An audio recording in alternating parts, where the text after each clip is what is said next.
AK Reef Guy here. My name's actually Logan, and I'm sure you've noticed this is the first time I've made a video where I actually show my face.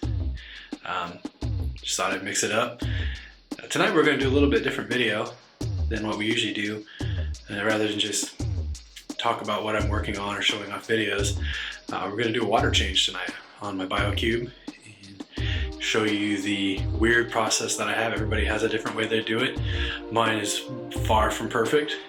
Lots of room for improvement, which is how I do things. It's how it works for me. So I figured I'd share that with you. And along the way, you get to see my mixing station, cable management on my BioCube, how I turn it on, how I operate the system. And you just get to see a little picture of my 90 gallons in my garage too. So hope you enjoy watching it, and take care. Here is my 32 gallon BioCube. Had it for coming up on 4 years, so it has done really well. It's been quite an adventure with it, lots of learning, but you can definitely be successful with the BioCube, as you can see here. Granted, how that success is measured differs for certain people. There's been a lot of ups and downs in this tank, and it's just balanced out to where it's good.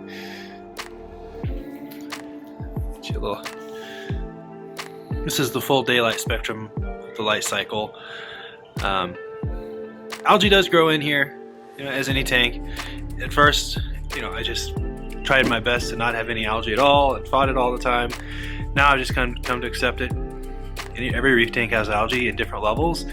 I just constantly try to manage it, and I've had a lot more enjoyment in the hobby, focusing more on the corals and less on algae management. I really like how the back has grown in with the coral line. I just think that's cool. Glass is filthy. Like I said, it's water change day, especially how you got that hole right through the center and you can see the back there. I love that. One thing I have noticed is when the algae is growing in here, and I pretty much got the hair algae under control, when this little green brown algae is growing, my corals are just exploding. I mean, look at the pollock extension on these hammers here. They could not be more happy. Same with the acans, chalices, Micromusa lords, not acans.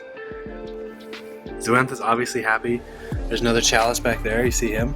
How happy that guy is. Doesn't take much to make this guy happy.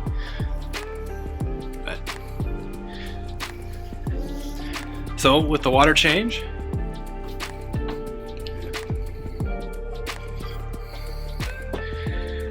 our first step is going to be obviously unplugging the system. I am pretty happy with my cable management in my tank. It's all clipped and bound up to the frame and then bound together.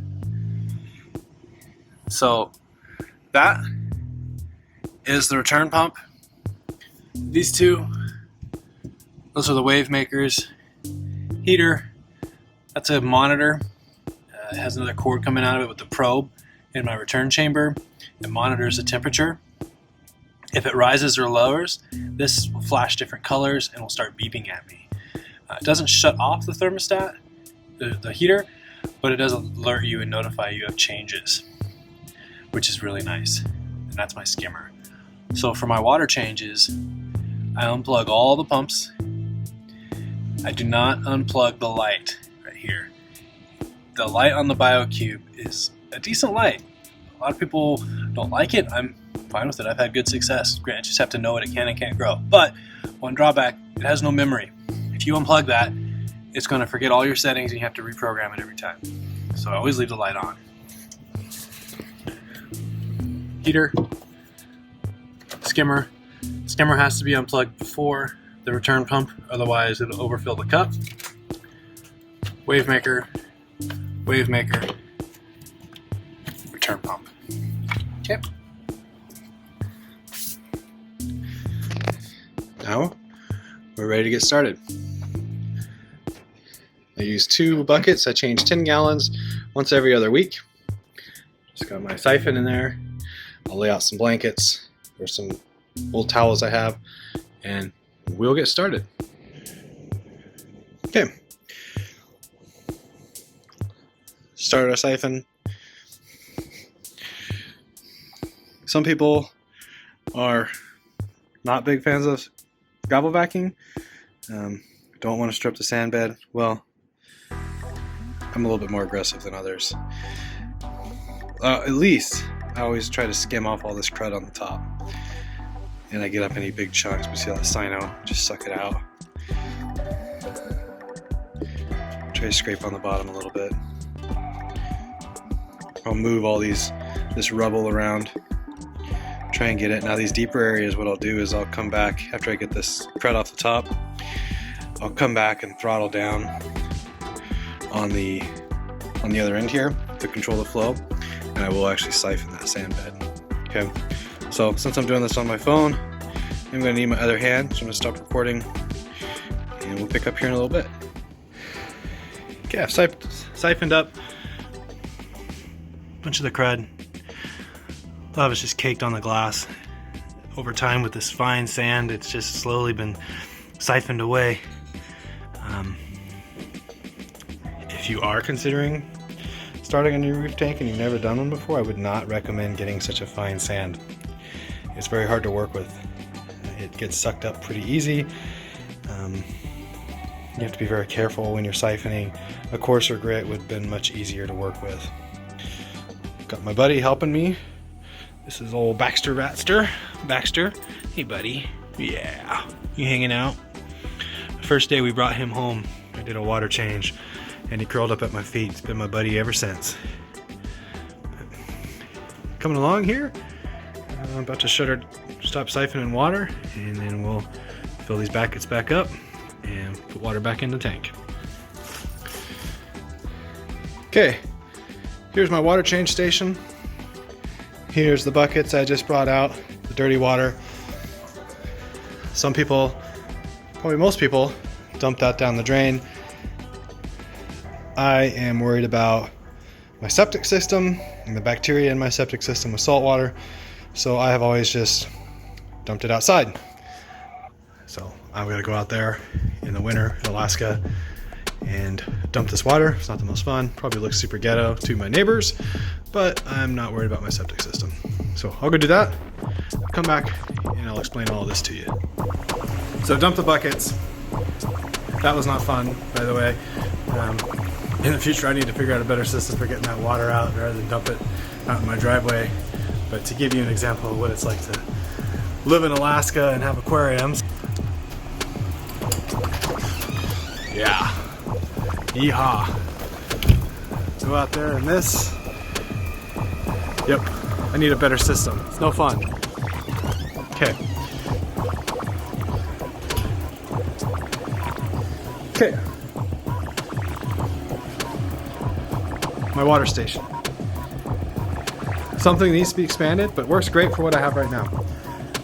I have an RO Buddy 4-stage filter, DI, carbon, RO, sediment, TDS meter, pressure gauge. So I'm on a well, have low pressure, and this works really, especially with cold weather, these don't like low pressure, so have a booster pump. If you live on a well, if you have low pressure, critical. Changes the world. This thing is worth every bit of $100. Just get it. You won't regret it. But, so this is a cheap, I think it was $60 on Amazon. There's a ton of fancy RO filters out there, but I'm very happy with this. I'm gonna have to upgrade, as my tank gets bigger, but it's worked really well for me. Having the pressure gauge, really beneficial too. And obviously the one way to really tell how it's working, output TDS 1 total dissolved solids. I think it's parts per billion. Let's see, I can barely see it. Parts per million. Okay, so it's working. Comes to my 35-gallon brute, constantly making water. Float valve, you see the rate which is coming out, comes out at pretty good speed for being on a well. So that's all from the booster pump. Before the booster pump, that was way slow. Have a Amazon special return pump. That is a huge fountain pump. hooked up to a line. I use it to transfer our water to my reservoir. Now I do have enough line to pump water from there into the tank. With that pump, it does really good, but just not quite there. So here's my reservoir. Marked the graduations on it, measured it myself. Mixer pump, heater. You get the idea. I have a tank missing a third of its water, so we need to get to work on this before things start drying out. So it's pretty simple how this works. You just open it up, fill that up, close it, fill the next one. I put it on the other bucket to raise it up just a little bit so this doesn't spill, but it fills up pretty quick. While it's doing that, you have a couple seconds here. This is the other tank I'm working on, my new 90 gallon. A bunch of other videos about the build process of this. It's just about ready to go into my house. So if you're interested in learning more about this tank and the build, check out the other videos on my channel. I built this stand, it's all custom. All Schedule 80 on the back, except for the plumbing is Schedule 40, but yeah, totally nerding out on this one. All right, time to get to work. We're back. Have to do it old school. Lift them up, dump them in. If only there was a better way to do this. I have all the stuff to do it the better way, I just don't do it. I'm scratching my head.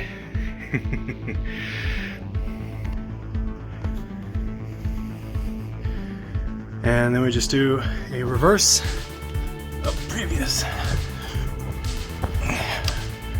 Return pump first.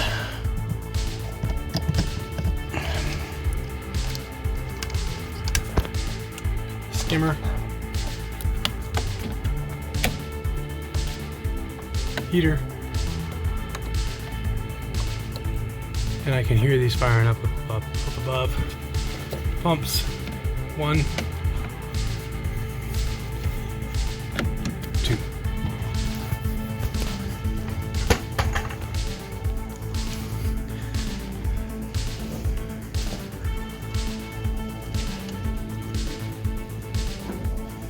All right.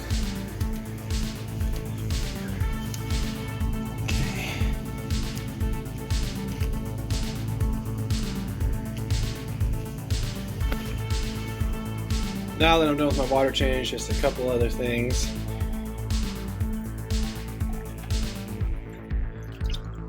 Change out my filter pads.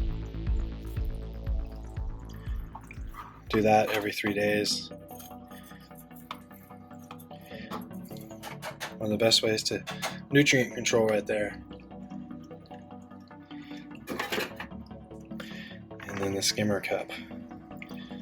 This skimmer sucks. I hate it.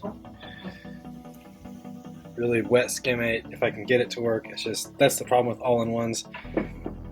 The space back here limits you severely on what you can put back here. Skimmers and all-in-ones, it's been my experience, are terrible. I will never buy an all-in-one again because of that. So I'm gonna go ahead and dump this piece of junk and do some cleaning and do an after shot so you can see what it looked like before the water change and after the water change and cleaning.